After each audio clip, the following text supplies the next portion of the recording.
I still remember the exact moment her hands trembled. We were standing at gate B6, and my grandmother was clutching her boarding pass envelope with both hands. Except, there was nothing inside. "Emma," she whispered, voice cracking. "He said there was no ticket for me." And then my dad turned away like she was a mistake he could erase. Like the 20 she gave them meant nothing. That was Thanksgiving. They boarded the flight to Europe. I stayed behind with her. I never regretted it. 3 weeks later, when they returned from Paris and strolled through arrivals laughing, they froze. Because I was standing there, right beside a man in a dark gray suit, and in his hand was a folder that would change everything. This is the story of betrayal, of a woman who gave everything, and of what happens when someone finally says, enough. Growing up, I never really felt like I belonged to my family. My dad, Charles Whitmore, was a real estate agent, obsessed with image. My mom, Deborah, was more concerned with diet plans and social rankings than actual emotions. Family dinners were scripted performance, small talk, critiques, silence. But there was one person who made life feel like sunlight: my grandma, Lillian. She was my dad's mother, a retired school teacher who lived in a modest one-story home in Meridian. Every summer, she'd take me in like I was her own daughter. While my parents jetted off on adult-only cruises, I spent warm afternoons baking cinnamon bread, watering her hydrangeas, and falling asleep on the couch to her humming old Billie Holiday tunes. She was gentle but sharp, kind but firm. When I cried about not being invited to my cousin's birthday party, she taught me how to paint instead. When my parents scolded me for getting a B in math, she said, "Grades measure numbers, not worth." She saved everything I made, every clumsy drawing, every birthday card. Her fridge was covered in my childhood. And even as I grew older, moved away, and became a nurse in Boise, I never stopped visiting. Because Grandma never stopped loving me. Unlike my parents, she never made me feel like I had to earn her affection. And, deep down, I always feared they resented that bond. That maybe they saw her softness toward me as a threat. They never said it out loud. But I could see it in the way my father's jaw tensed whenever Grandma praised me. Or how Mom's smile thinned whenever I chose to spend the holidays with Grandma instead of flying to Aspen. Still, I told myself, they wouldn't hurt her, not her. I was wrong. That Thanksgiving, when they came to her house with suitcases, smiles, and promises of a family trip to Europe, I wanted to believe them. I wanted to believe that, maybe for once, they meant to include her. But even then, a part of me was holding its breath. Because love in my family always came with strings. And Grandma? She never saw the strings tightening. It started with wine, pie, and compliments that felt a little too rehearsed. We were gathered around Grandma's small mahogany dining table. She had made her famous sweet potato casserole, and the room smelled like cinnamon and roasted turkey.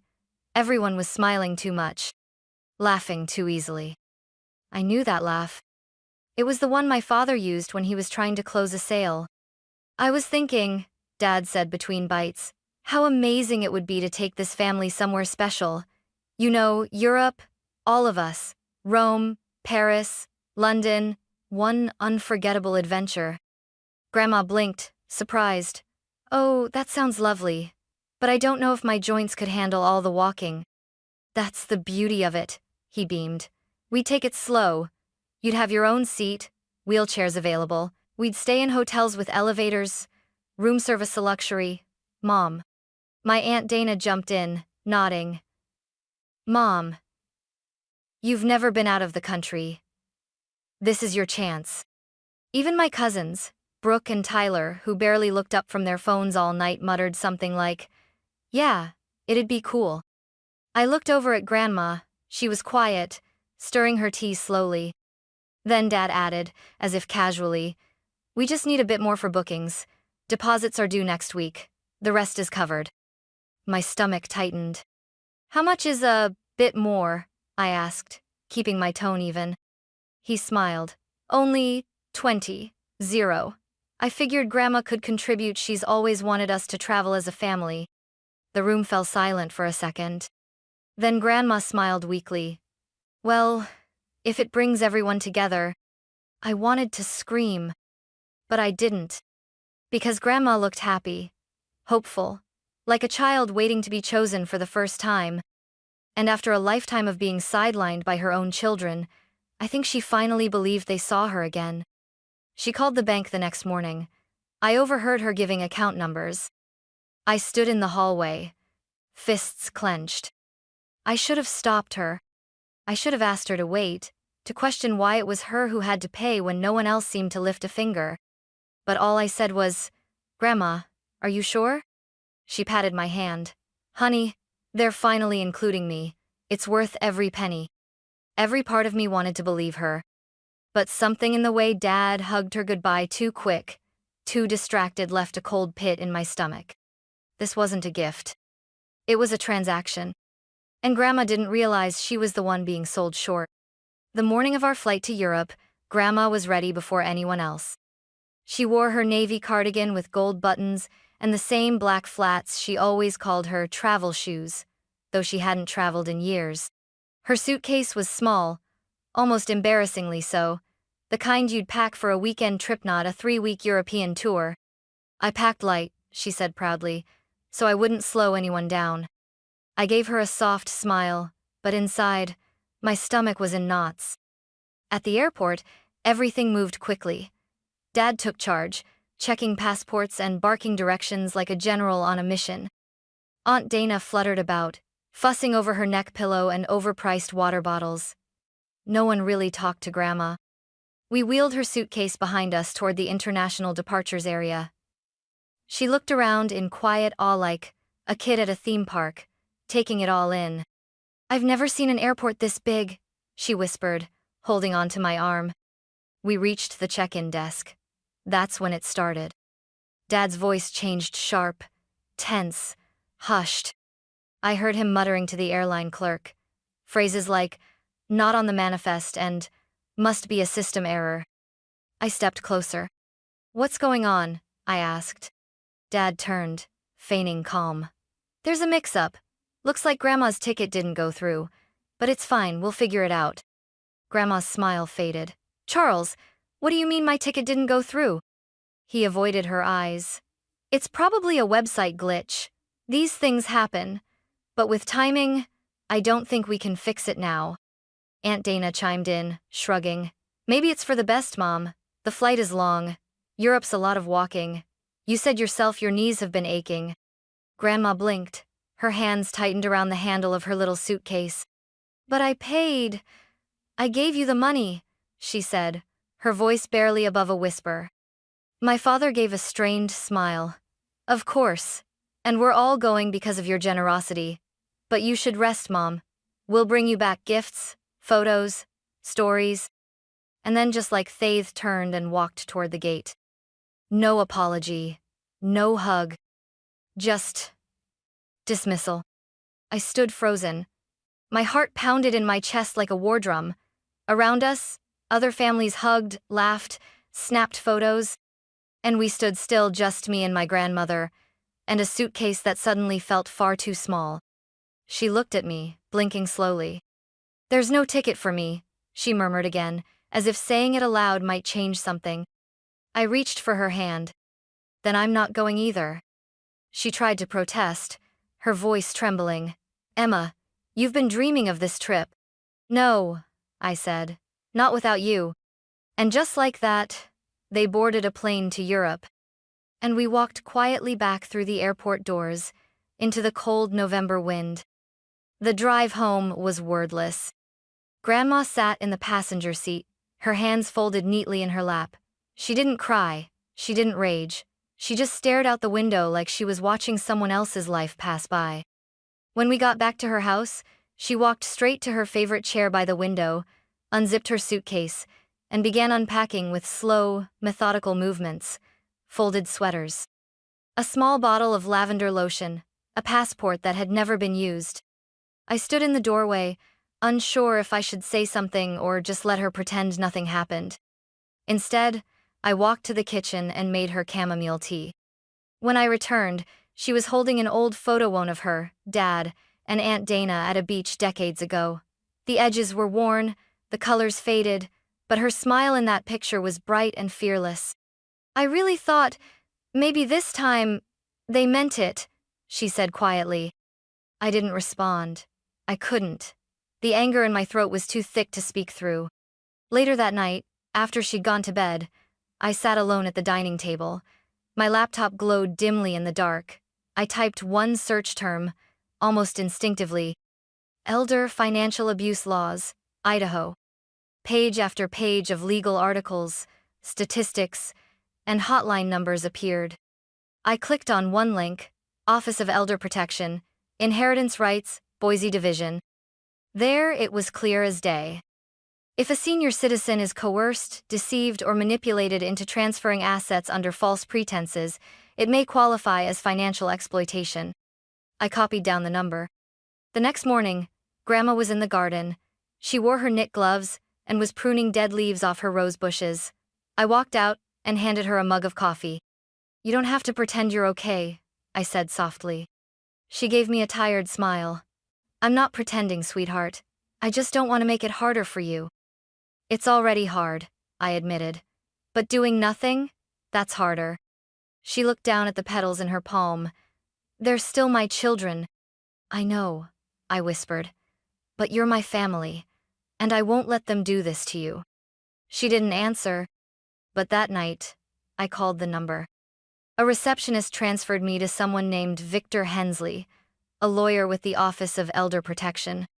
Tell me everything, he said, his voice calm, deliberate. So I did. And for the first time in days, I didn't feel helpless. Victor Hensley didn't look like what I expected. He wasn't cold or overly formal. When he arrived at Grandma's house the next afternoon, he wore a gray blazer, jeans, and a warm expression that didn't feel rehearsed. He shook Grandma's hand gently and sat on the edge of the armchair like someone visiting an old friend, not investigating a crime. Mrs. Whitmore, he began, Emma has told me about the incident. I know this isn't easy, but I want you to understand what happened at that airport wasn't just hurtful, it may also be illegal. Grandma shifted uncomfortably, clutching her teacup. I don't want any trouble, she said softly. They're my family. Victor nodded, as if he'd heard that 100 times. I understand, but I'm here to protect you. What they did coercing you into giving them 20-0 under false pretenses, then abandoning you meets the criteria for elder financial exploitation. I watched her eyes flicker. Doubt? Guilt? Shame? So I spoke. Grandma, you gave them that money because they promised something they never intended to deliver. That's not generosity. That's theft wrapped in sentiment. Victor leaned forward. With your permission, I'd like to help recover your funds and protect your legal rights. We'll need to gather documentation, your bank statements, any texts, voicemails, witnesses, if possible. She hesitated. Then, for the first time since the airport, she said something firm. All right, if Emma believes this is right, then I trust her. That was all we needed. Over the next week, Victor and I worked like a quiet storm. We went to her local bank. The manager, a woman named Sharon, had known Grandma for years and turned pale when we explained what had happened. She printed the statement showing a transfer of 20-0 to an account under my father's name. We returned to the airport and found the same agent who'd handled our check-in, Marissa, a young woman with short braids and a sharp memory. Oh yeah, she said, eyes narrowing. I remember that older woman. She looked lost. Her son said her health made her a risk for the flight, and they told her to go home. It felt wrong. Cold. She agreed to provide a written statement. Each piece of the puzzle made it harder to breathe and easier to act. Back at Grandma's house, I helped Victor scan documents while Grandma made us grilled cheese sandwiches, pretending none of this was happening. But I could see the shift in her. She didn't flinch when Victor used words like civil case or revocation of inheritance. She even said, while slicing tomatoes, maybe it's time they realized I'm not just some wallet in a rocking chair. Victor smiled. I'd say you're a pretty powerful woman, Mrs. Whitmore. She blushed like a schoolgirl. A few days later, Victor looked up from his laptop and said calmly, "Emma, we're ready." "Ready for what?" I asked. He closed his folder and met my eyes. "For when they come back." 3 weeks later, they came back. I knew the flight number. Victor had pulled the itinerary from the travel agency's booking history purchased, of course, using Grandma's money. I didn't tell her I was going. She was at home that morning, tending to her small rosebush by the porch. I told her I had errands in town. She just smiled and handed me her shopping list, not knowing I had something else planned entirely. I arrived at Boise International Airport early, standing by the arrivals gate with Victor beside me. He wore a darker suit this time, no blazer, just sharp lines and the kind of calm that made people nervous. He carried a plain manila folder. Inside were copies of the bank statements, Marissa's written statement, and a court-authorized summons approved just 2 days earlier. Financial exploitation of a vulnerable adult. Pending civil restitution. Inheritance suspension request. Then I saw them. My father emerged first, rolling 2 oversized suitcases with stickers from Rome and Paris. My mother followed, her hair perfectly blown out and her nails freshly done. Aunt Dana wore sunglasses indoors and snapped selfies with Brooke and Tyler, who were both laughing at something on TikTok. They looked happy, untouched, like nothing had ever happened. Until they saw me. I stepped forward without a word. Victor walked beside me. "Charles Whitmore," he said firmly. "Dana Brooks. This is for you." He handed my father and aunt each a copy of the summons. They both stared at the papers like they were written in a foreign language. What is this?" Dad stammered. Victor remained calm. "Legal notice of investigation regarding financial abuse of Lillian Whitmore. You are required to respond within 7 business days. Failure to comply may result in a formal lawsuit." Aunt Dana ripped off her sunglasses. "Are you serious? This is insane. She gave us that money?" Victor raised an eyebrow. "Under documented misrepresentation. That's not generosity, that's fraud." My father's face darkened. "Emma, you did this?" I nodded. "You're suing your own family?" "No," I said evenly. "I'm protecting mine. You made her believe you wanted to include her, and then you humiliated her at the gate like she was disposable." "She's old," Mom snapped. "That trip would have been hard on her." "But not hard on her bank account?" I cut in. They stood in stunned silence. Then Aunt Dana spat. "You've always been dramatic." Victor stepped between us. "This conversation is over. We'll see you in mediation." And just like that, we turned and walked away. But before I left, I looked over my shoulder just once. And I saw their faces. No joy. No power. Just panic. They didn't show up for the first mediation meeting. Victor said he wasn't surprised. People like them usually think silence will make us go away. It didn't. Instead, the judge granted a default ruling in Grandma's favor. Full restitution, 20. 0 returned within 30 days. But that wasn't all. Based on the evidence of intentional deception and emotional harm, the court placed a hold on all inheritance claims tied to her estate. A formal recommendation was submitted. Revocation of all familial inheritance rights related to my father, my aunt, and their spouses. When I brought the ruling papers home, Grandma sat at the kitchen table, turning them over slowly in her hands. "They really did this," she murmured, not in disbelief, more like quiet confirmation of something she'd tried not to believe for too long. "I'm sorry it had to come to this," I said gently. She looked up at me and smiled, small, sad, but somehow lighter. "No, sweetheart, I'm sorry I let it go on this long." That night, she called Mr. Hendrickshire, estate attorney from years ago. I listened from the hallway as she gave him clear, unwavering instructions. "I'd like to update my will," she said. "Yes, I want to remove Charles and Dana. Completely. No portion. They've had enough." Later, when we were sitting on the porch with mugs of cocoa, she told me, "I'm not doing this out of anger, Emma. I just want peace. And peace means not giving people more chances to hurt you.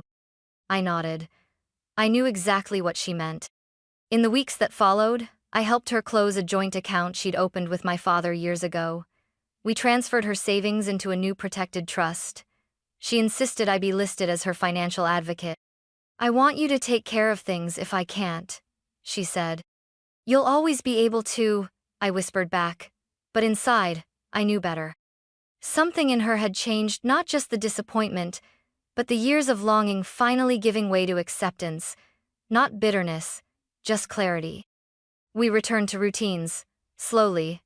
Gardening, grocery trips, baking too many cookies we didn't need. But something new bloomed, too. She started sketching again, doodles of tulips, hills, and birds. I signed us up for a watercolor class at the community center, and she agreed, after some grumbling. It's never too late to start again, she said one morning, pressing the brush against the canvas. And it wasn't. We had started over. Just the two of us. No pretense, no performance, no more waiting for apologies that would never come.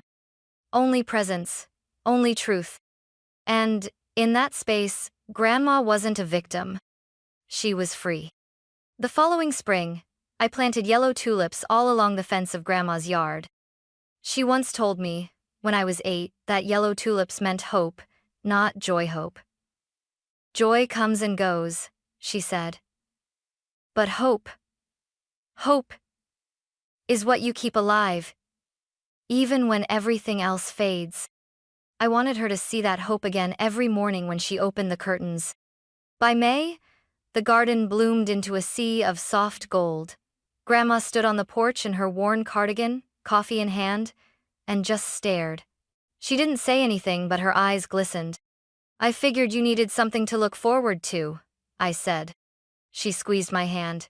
I already do, honey. You. That summer, I made a decision. I applied to Idaho State University's master's program in gerontology and elder advocacy. I wanted to be the voice for others like her, like so many whose stories never reached courtrooms or community centers. When I told her, she teared up. I always knew you'd take care of people, just never imagined you'd start with me. I smiled. You're the reason I even know how to care. Life moved forward, not without shadows, but with a steadier light. Grandma made friends in her painting class. People who loved her stories, who didn't care about bank accounts or bloodlines, just kindness. She even sold a few paintings at the local crafts fair, one of them titled Gate B6. She never told anyone what it meant, but I knew. Occasionally, we'd get mail addressed from Aunt Dana or my parents, cards, vague attempts at reconnecting. We never opened them. Grandma would just slide them into a drawer labeled unanswered and return to her book or her tea. They never apologized, never tried to return the money, never asked how she was. And eventually, we stopped expecting they would. 2 years passed. Then one autumn morning, I found Grandma sitting quietly by the window, wrapped in her favorite quilt. She looked peaceful, but tired in a way I hadn't seen before. I'm just a little slower these days, she whispered. But the tulips will come back next spring, won't they? They always do, I said, brushing her silver hair back gently. She nodded, eyes closing. 2 weeks later, she passed in her sleep. No pain, no drama. Just peace like she'd always wanted. We buried her on a hill near the town's small lake, beneath an old oak tree.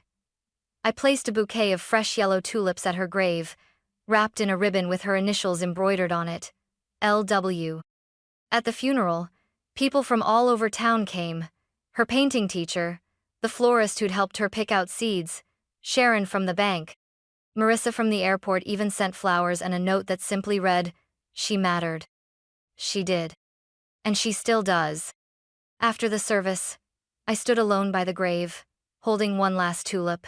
The wind brushed against my cheek like fingers, and I swore I could hear her voice say, "Keep going, Emma. Keep blooming." So I did. I finished my degree, and now I work with the Elder Justice Initiative, investigating abuse, advocating for reform, and helping rewrite the narrative for people like her. I still live in her house, I kept the yellow tulips alive. Every year, they bloom brighter. And every spring, I sit on the porch with a cup of tea, look out over that golden fence line, and say the same thing out loud. You didn't just raise a granddaughter, Grandma. You raised a witness. You raised a fighter. And that's enough legacy for a lifetime.